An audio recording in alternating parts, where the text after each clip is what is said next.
Choosing a medical specialty is one of the biggest decisions you'll ever make, not just in medical school, but in your entire life. And I know some people say that all the time, but when you really think about it, like this choice determines what your day-to-day life will look like for the next 20, 30, maybe even 40 years long. So it determines your schedule, it determines your stress, your relationships, your identity as a physician. And I think the craziest part about all of this is no one really teaches you how to make that decision. You're kind of just thrown into rotations. You're given some advice here and there and maybe told to follow your passion and you'll figure everything out and listen to your gut feeling. And while that's true, I think you should have a passion. I think you should listen to your gut. It's more than that. And it's hard to figure that out. So in this episode, we're going to kind of break it down in a real and honest way. And this is not going to be based on prestige. It's not going to be based on what looks good to others, and it's not based on what others expect from you. But the most important thing is that it's based on you. So your personality, your energy, your lifestyle goals, and what kind of work actually will fulfill you for the long term. So we're going to go through the exact tools that you can use to figure this out, and more importantly, how you can actually apply them in real life. Let's start with the most important piece of all of this, and also the one that people tend to ignore, and that's self-reflection. So intentionally ask yourself, did I really enjoy that rotation? Did it leave me feeling satisfied, or did it leave me feeling drained? I think during your rotations, you should start looking for small clues that tell you exactly how you feel in that environment, and really pay attention to your energy. Are you engaged, or are you counting down the hours to get out of there? Do you find yourself asking more questions because you're genuinely curious, or are you just trying to get through your shift? Watch how you feel at the end of the day and figure out if you're tired but satisfied, or are you just drained and completely over it? Did you leave thinking, I could really see myself doing this again, or thought, oh my gosh, I'm so glad this is over? Because these are the signals that will, maybe in the moment, they're easy to ignore, but over time it will build up and it will give you a clear picture on what actually fits you. So every rotation or even every week, I think you should take a moment to really realize how you felt and notice how you felt, and ask yourself, can I really see myself doing this long term? And really break it down. Think about every moment that made you feel happy about being in that OR or in that inpatient ward or in the hospital, wherever it is. Be specific and reflect every week about that. And once, you have kind of like a log of this, you'll realize that certain patterns start to show up, and I think those patterns will be the biggest clue, and it will kind of direct you into the correct path.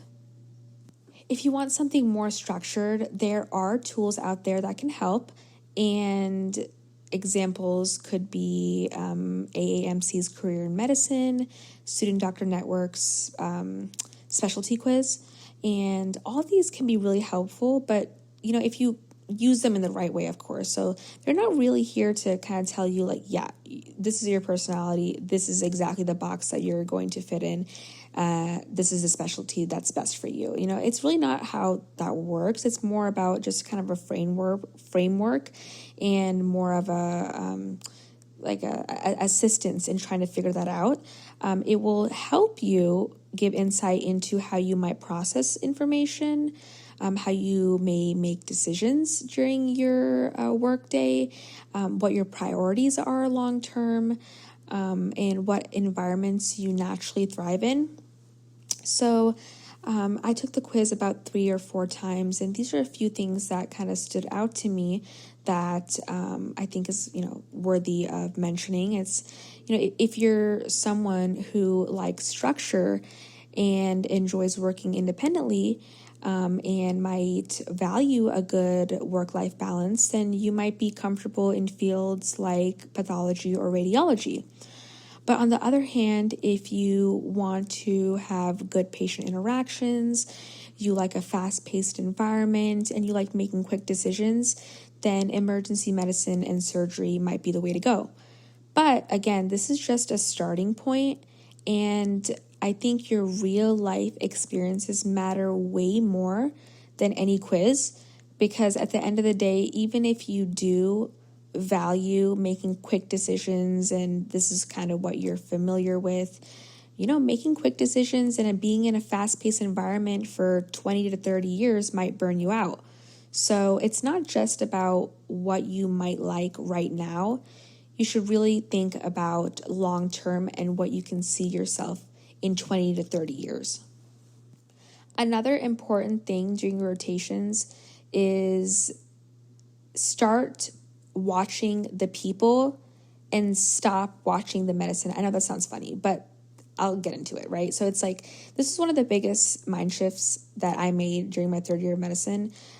Because of course, when you're on your rotation, everybody focuses on learning medicine. Like, you're trying to figure out what management to do next, and trying to gain medical knowledge, which is obviously very important. But if you're trying to pick a specialty, you really need to start paying attention to something else, and that's the people. So look at the residents. Are they happy, or are they constantly overwhelmed? Do they seem fulfilled or burnt out? Do they seem like they enjoy their specialty? Do they have good things to say about their specialty? Also, please look at the attendings. Do they enjoy their work, or are they just there to do it and clock out or leave? Do they seem satisfied with their lifestyles, or are they, married to medicine and medicine is just everything for them? Or do they have a balanced lifestyle? So these are all things that, you should be aware of, and ask yourself, like, do I want to become like these people? Because I think every specialty has a certain culture. For example, surgery, stereotypically tends to be like very high intensity, and it's team-based, and it's very action-oriented.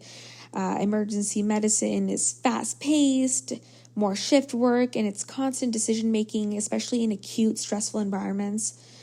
Primary care is more relationship-focused, and it's more long-term or preventative care, and it really relies on you having great communication skills, especially with your patients. Pathology is more analytical. It's very detail-oriented.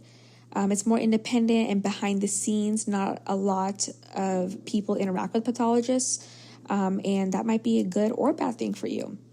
Radiology, on the other hand, is very technology-driven, and maybe you're really into that, and it offers a flexible lifestyle. And I know nowadays a lot of radiologists work from home, so these are all things that, are very important. And I think talking to your attending, and not just talking to your attending, but, acknowledging how they behave and picking up on their behavioral cues is very important, and it'll give you a lot of insight on, what life they're sort of leading. And at the end of the day, you're not just choosing a job, you're choosing basically your identity and the community that you'll be working in for a big chunk of your life. So really, really, really be able to open your eyes and acknowledge that. I suggest you really prioritize mentorship as well. Really talk to people and try to figure out from a first-hand source. Like, you need to talk to upperclassmen, talk to residents, talk to your attendings, and really ask them, like, what do you love about your specialty, and what made you go into medicine, especially in this field? What don't you like? Give me the good, the bad, the ugly. Give me everything, give me, why you would choose it again, or why wouldn't you choose it again, and what surprised you the most about your specialty. Everything, because, at the end of the day, every specialty has a trade-off. Surgery, yeah, they have prestige, they make great money, but they have long hours, they're on call, their training is very long. And primary care has a lot of administrative burden. Emergency medicine might have a burnout risk. Pathology and radiology, they don't really even interact with patients. So these are all trade-offs that you should be aware of, because at the end of the day, no specialty is perfect. And the goal, though, is not to find perfection. It's to find a set of trade-offs that you're really okay with. So this is where your electives come in, and it will be your opportunity to kind of test drive these specialties. And because at the end of the day, you can take how many ever quizzes you want, you can talk to how many ever people you want. Reading about a specialty and hearing about a specialty is absolutely different from actually living in it, or not living in it, but experiencing it. So you might think, oh my gosh, I love surgery, but you spend 10 hours in the OR or even 12 hours and you don't remember when the last time you ate or the last time you used your restroom, and then you realize, yeah, this is not sustainable. Maybe this is not what I want.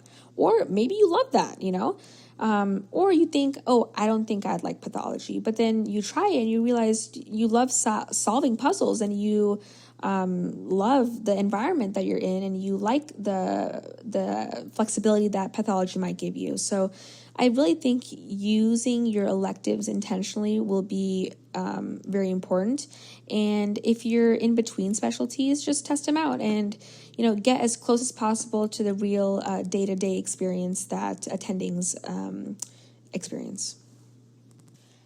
I also want to talk about match rates, salary, competitiveness, and lifestyle statistics, because these things do matter, but I don't think they should control your decision, because the reality is a high-paying specialty won't make you happy if you hate your day-to-day work. And a competitive specialty isn't worth it if it doesn't fit your personality. So use data like match rates, salary, competitiveness, lifestyle, all that stuff as kind of a filter, but it shouldn't be like the final answer to, what specialty you decide. At some point, you really need to ask yourself and be honest with yourself. What kind of life do I actually want? This is so important. Like, what type of life do I want? Do I want predictable hours? Do I want time with my family? Do I want to be a mom? Do I want to be a dad? How many kids do I want? Do I want flexibility?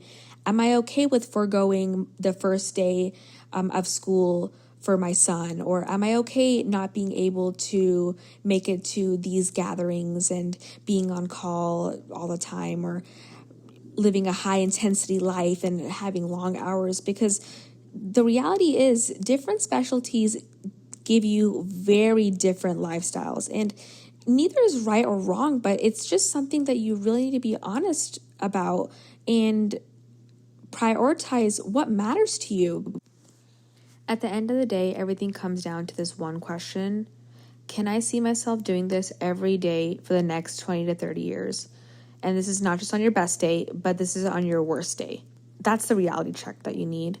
And that will genuinely help you seal the deal on what specialty you see yourself doing. But yeah, at the end of the day, there's really no perfect way to choose a specialty. But if you combine self-reflection, real experiences, mentorship, and of course data and information out there on the internet, you will find the answer. And just remember this, like, it's not just about choosing the best specialty out there. It's about choosing the one where you can be your best self. And yeah, well, that's all I have for you guys. And at the end of this podcast, I had a discussion with my good friends Monica and Cynthia. Monica is a fourth-year medical student. Cynthia is a third-year medical student. And I thought that maybe having two different, perspectives on what they did to choose specialty and how they came to their decision would be really beneficial to anybody who's listening. So I hope you guys enjoyed that, and thank you so much for listening. Okay.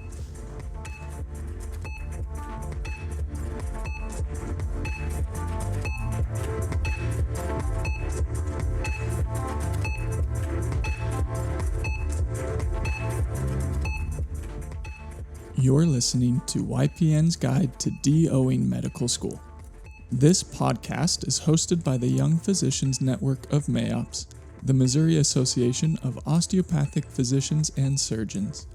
MAOPS has been the voice of osteopathic physicians in Missouri for the past 125 years, advocating for the osteopathic profession at the local, state, and federal levels. This podcast is created for students, by students, to help with the unique struggles of medical school tailored to the osteopathic experience. Have a topic that you would like to hear about next season? Let us know at our social media pages on Instagram at @DO_MAOPS and Facebook at Missouri Association of Osteopathic Physicians and Surgeons. This is YPN's Guide to DOing Medical School.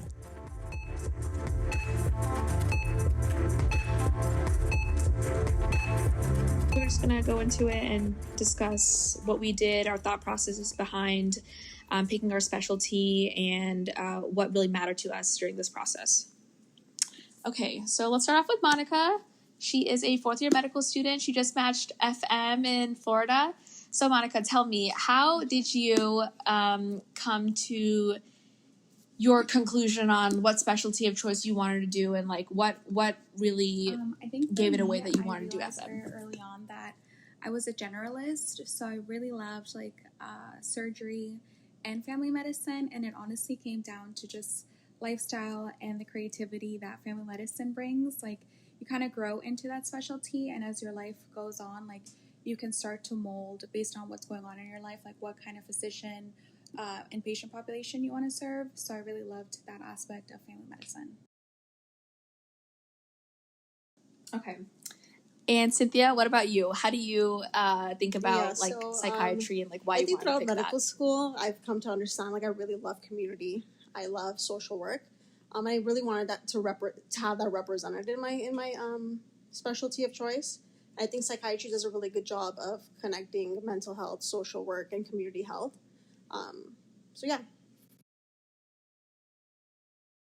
So when you guys are thinking about specialties and what patient population you will be working with, what really brings you joy, and what patient population do you think will match your guys' personality? I love working with all patients, so I don't really have like a specific one aside from like geriatrics, because I just really love taking care of the elderly, mostly because I didn't grow up around a lot of grandparents, so I feel like it's just like a nice niche that I enjoy. But honestly, like, I don't really have like a specific patient population that I prefer. I enjoy seeing everything and anything, and I love like having a day and coming in and not really knowing like what's gonna come in the door, because I think that just like helps with curiosity and like building on my knowledge.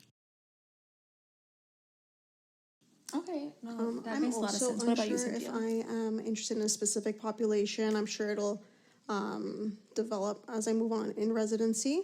But I do know that I'm interested in seeing high acuity patients. I really enjoy the vulnerability that patients have when they come in with psychiatric issues, but also they have medical issues on top of that.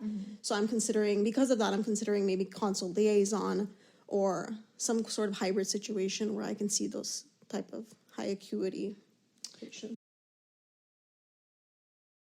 No, I love that. So my question for you is, since you might be dealing with patients that are in such a vulnerable position, what do you do for yourself to make sure that you're good in order for you to properly care for patients that are So really actually, in this is something need I considered during that certain period making of time? this decision, because it's not an easy decision to pursue psych, because I think you do have to have a certain personality to do that.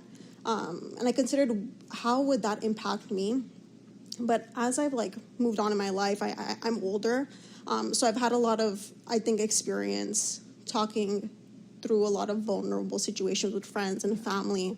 And I don't feel like I've ever taken anything, I've never internalized things to a point where it's affected me personally. Yeah. I think I do a really good job of having a boundary in my mind. 100%. So yeah.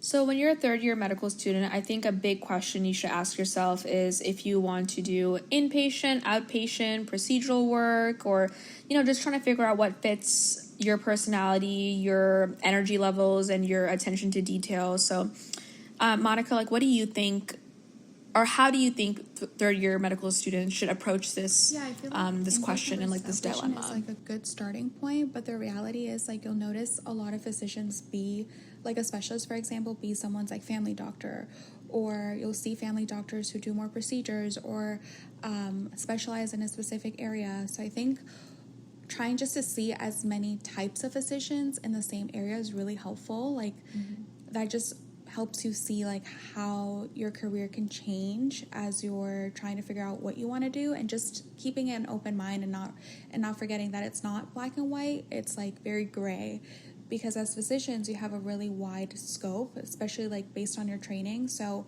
once you like determine the specialty you want to go into, like make sure you go to a residency that's going to give you that wide scope if that's what you want, no matter what you do. Just to always have options, and keep your knowledge, and not only your knowledge up to par, but also like your patient population, like what they need. That's a really good point you bring up, Monica, because only recently, like throughout all of third year, it was very black and white. Each specialty is made to seem like there's only one way to do it.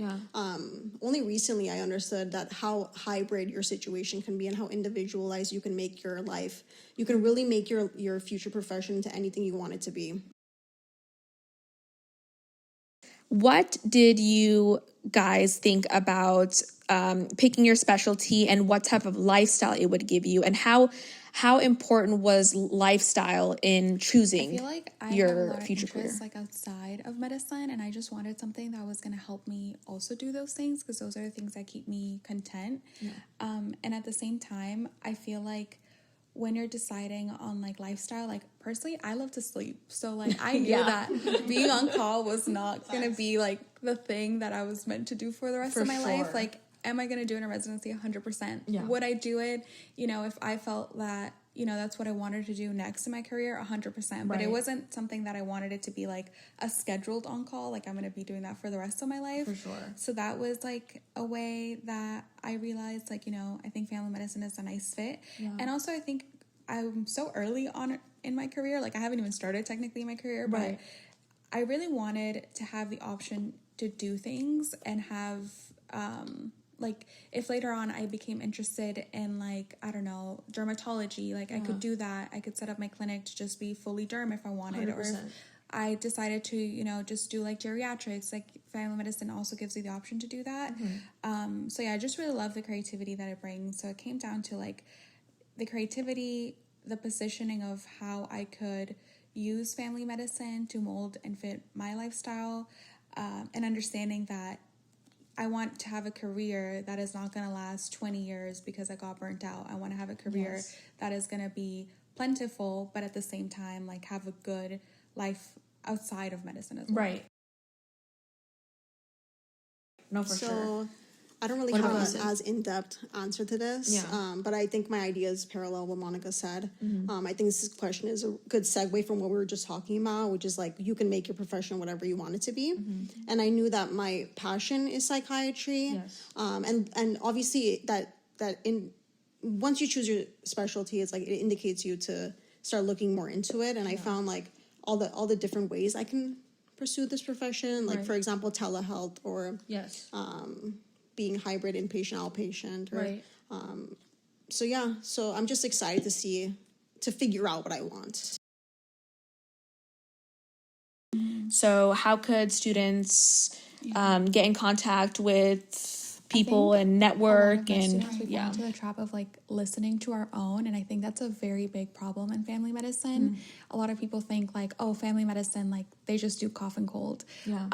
So I think it's one of those specialties that, because it's so dependent on what that person enjoys doing and the patient population that they're seeing, it is even more important to connect with a lot of different family medicine physicians. So aside from like core rotations, personally, I, on social media, I would just, if there was a physician I felt like would be a great mentor, I just direct message and say like, hey, like I'm Monica, and like told them a little bit about me and asked if we could set up like a Zoom call, and people were always so helpful when it came to that. Another thing was like I did a lot of networking events and attended conferences just so that I could kind of formulate my own opinion with very different types of family medicine physicians.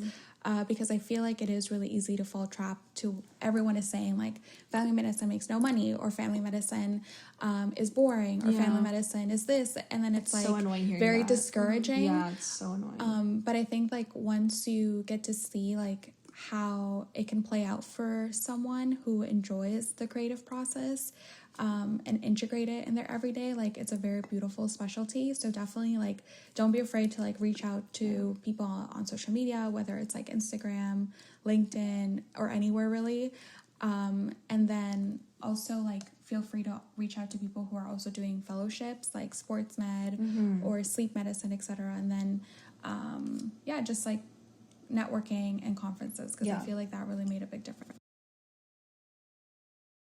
What do you have as advice for students who are, weary about sub-Is and scared about what they need to do to like impress and into their specialty and like? Yeah, I think it's funny. What do you do? Word, like you'll know the vibe. Like when you find the right program or you fit in the right program, there's just a vibe, and I'm like, what is this vibe? Because I don't understand it. Yeah. But I think what it comes down to is not necessarily like how strong or how much you know, but rather like how you handle situations and how you work well or not with others. I think that matters the most, because every medical student that is going into the MAJ has met the standard when it comes to knowledge that they're expected to know. Residency is going to teach you what you need to know for that specific specialty. So I think what they're looking for is this someone that is reliable and I can work with? Is this someone that is teachable? And is this someone that I generally enjoy being around?